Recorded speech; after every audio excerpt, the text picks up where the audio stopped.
Hello everybody, welcome back to HardReset.Info channel. In today's video, I'll show you how to easily repair your KOBO account on the KOBO Elipsa 2E.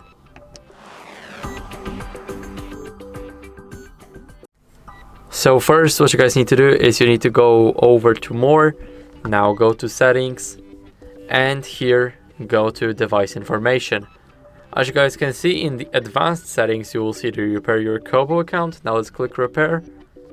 And as you guys can see, basically repairing your KOBO account refreshes all of your books and collections, and you should only repair it if your account is not working properly. So if you own a lot of books and you have downloaded many books on the KOBO, then it may take a lot of time.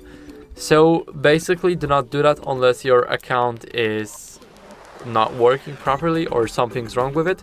If your account is fine, then don't do that. So my account is good, so I'll cancel. But this is basically where you guys can fix it. So I hope this video was helpful, and if it was, then leave a like, sub, and a comment, and I'll see you in the next video.